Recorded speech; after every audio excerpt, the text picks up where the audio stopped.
My name is Abiy Ahmed. I'm going to present my PhD proposal entitled with Social Capital and its role in traditional conflict resolution in Ethiopia, where the case interreligious conflict in Jimma. Since I'm going to use the term social capital in many of my slides, I would prefer to start defining the concept of social capital first. Even though the concept of social capital is emerging as important element for social cohesion and social computing, but it doesn't have single definition. Rather, it's packed with different concepts and definitions that makes it difficult to simplify, classify, and analyze it. Some of the definitions are complementary, while the others are contradictory.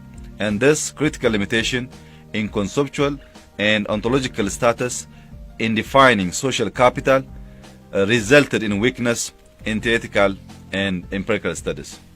Even though this fluidity has got its own downside on defining the concept, but there are several definitions in literatures. The major definitions are a social network, mutual acquaintance, and social recognition. Social structures that facilitate individuals' actions within the social structure, molds the quality and the quantity of social interaction, and strengthen communal interaction. All the above definition and other related definitions focus on network of social connections, while the definition by Putnam includes an additional dimension about how social capital plays a vital role to enhance a better achievement in socio-economic outcomes. And his definitions are the most relevant definition to my study context. After we see briefly the definition, it's better to compare and contrast the concept of social capital with other well-known concepts. For that, we will see the nexus between social capital and development. Traditionally, the constituents of capital were known by natural, physical, political, and human capital. But in recent years, social capital is included as important ingredient for economic development. The reason behind this, the visibility of this intangible capital is more visible between countries and even between regions of the same country, can result in different level of economic development. We can take Italy as an example. Northern part of Italy exercised the horizontal social capital, while the southern part practiced the vertical social capital. Due to the better endowment of horizontal social capital as opposed to the hierarchical one, the quality life in north is much better than the south. This comparison also serves to compare with conflict. Conflict can affect both tangible and intangible capitals. If you see, as an example, the civil war in Korea, the war between North and South Korea, was devastating for that nation in many ways. But for Japan, it was a great opportunity for their rebirth of their economy.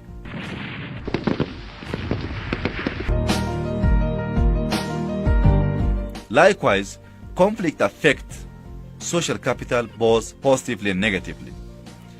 In the case of interstate conflict, which strengthens social cohesion, that in turn create a positive social capital. We can take as an example Ethio-Italy war. During this war, it doesn't mean there was no any local issues, local agendas, but when the invader tries to attack the nation, the social capital plays on mobilizing national resources, communal thoughts, and prioritizing the agenda on defending their territory from the invaders.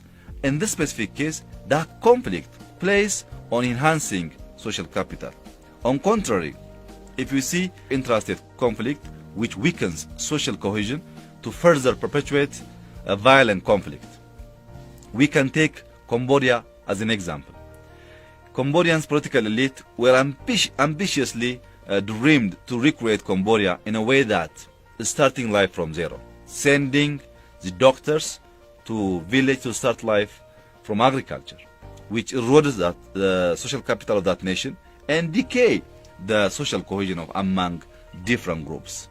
In intrastate conflict, we can see how social capital destroyed. So intrastate conflict may play a positive role for social capital.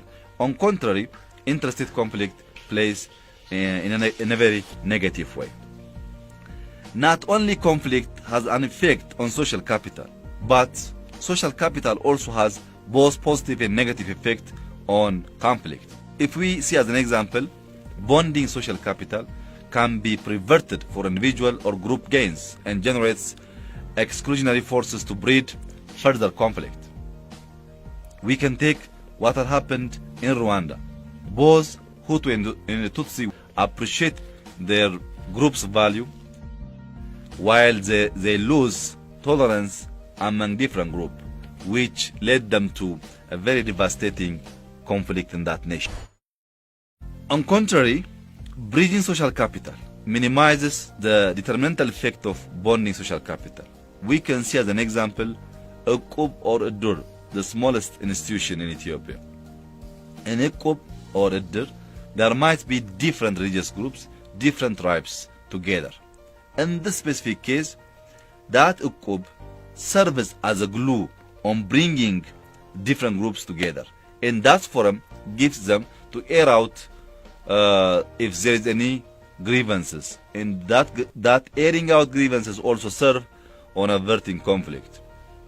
And also build a cognitive one on trust, values, and norms. So social capital has both a positive and negative effect on conflict, like the conflict has both a positive and negative effect. Conflict resolution mechanism can be done. Both formal and informal institutions are useful to club complex societal conflict. But the formal one lacks mechanism to revive